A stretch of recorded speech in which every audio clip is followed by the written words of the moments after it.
কোকৰাঝাৰ লোকসভা নিৰ্বাচনৰ প্ৰস্তুতিৰ ওপৰত মই আজি UPPL, ভাৰতীয় জনতা পাৰ্টি আৰু অসম গণ পৰিষদৰ কাৰ্যকৰ্তাসকলৰ সৈতে এখন যুটীয়া বৈঠকত অংশগ্ৰহণ কৰিলোঁ। এই বৈঠকত আমাৰ BJP দলৰ নেতৃত্ব, UPPL দলৰ নেতৃত্ব আৰু অসম গণ পৰিষদ দলৰ নেতৃবৃন্দ উপস্থিত আছিল। আমি জয়ন্ত বসুমতাৰী, আমাৰ যৌথ প্ৰাৰ্থী জয়ন্ত বসুমতাৰীক আমি 2 লাখৰ পৰা 3 লাখ ভোটৰ ব্যৱধানত জিকাবৰ বাবে সংকল্প লৈছোঁ আৰু সকলোৱে এটা পৰিয়ালৰ দৰে তিনিওটা দলে লগ হৈ আমি নিৰ্বাচন খেলিম আৰু খুব ভাল ফলাফল এটা আমি ইয়াত দেখুৱাম। সেই সংকল্প আজি আমি সকলোৱে লৈছোঁ।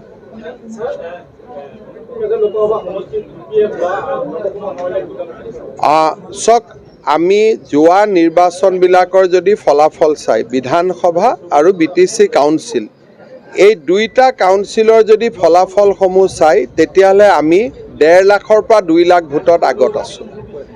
এতিয়া আমি 1 লাখ ভোট এইবাৰ বঢ়াব খুজিছোঁ।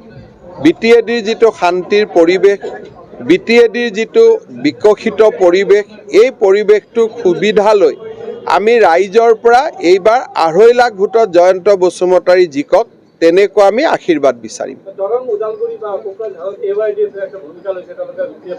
চাওক, AIDFে কি ভূমিকা লৈছে, কংগ্ৰেছে কি ভূমিকা লৈছে, কোনে কি ভূমিকা লৈছে আমি এইবাৰ চোৱা নাই। অৰ্জুনৰ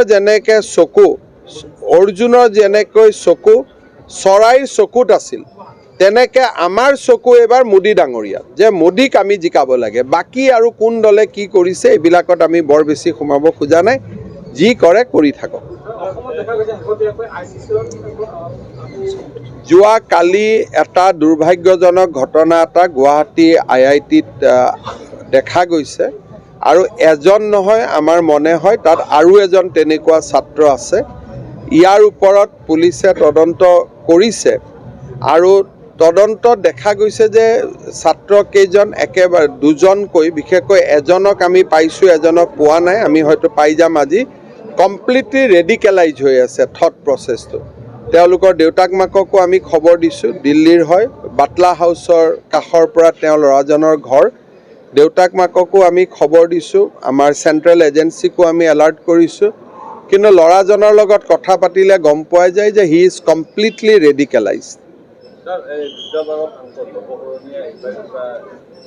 নৱশৰণীয়াটো এইবাৰ ইলেকশ্যনতো তেওঁ প্ৰতিদ্বন্দ্বিতা কৰাৰ কাৰণে এতিয়ালৈকেতো মই শুনা নাই, আৰু কি কৰেতো মই শুনা নাই, কথাও পতা নাই। গতিকে আৰু এতিয়াতো তেনেকুৱা আৰু নাইও পৰিৱেশটো। এতিয়াতো কোনেও ডিভাইড অসম বিচাৰাই নাই, গতিকে এইটো সমস্যাই নাই এতিয়া।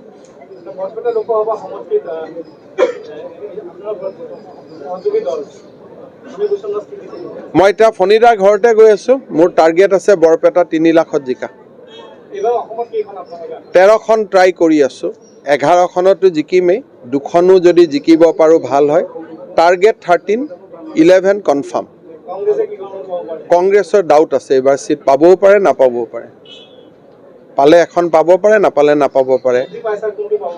চব ধুবুৰীতে কংগ্ৰেছ UDFৰ প্ৰতিদ্বন্দ্বিতা। ধুবুৰীত আমি বহুত ভোট পাম, কাৰণ ধুবুৰী বিধানসভা ইলেকশ্যন যেতিয়া আহিব তাত আমি 4টা চিট পাম। গতিকে আমি ভোটখিনি 4টা চিটত আমাৰ থাকিবই। আমি কেম্পেইনো কৰিম, চব কৰিম।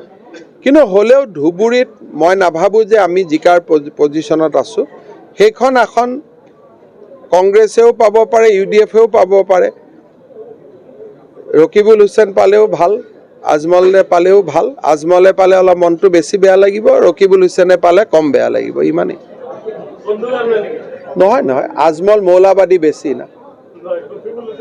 বন্ধু বুলি মই কোৱা নাই, মই মৌলাবাদীৰ শিতানৰ পৰা গৈছোঁ। মৌলাবাদীৰ পৰা চাব গ'লে আজমল জিকিলে বেয়া লাগিব, আকৌ গড়কেইটাৰ ফালে চালে ৰকিবুল হুছেইন জিকিলে বেয়া লাগিব। এতিয়া কি হয় আৰু এইটো আৰু হয় নহয়।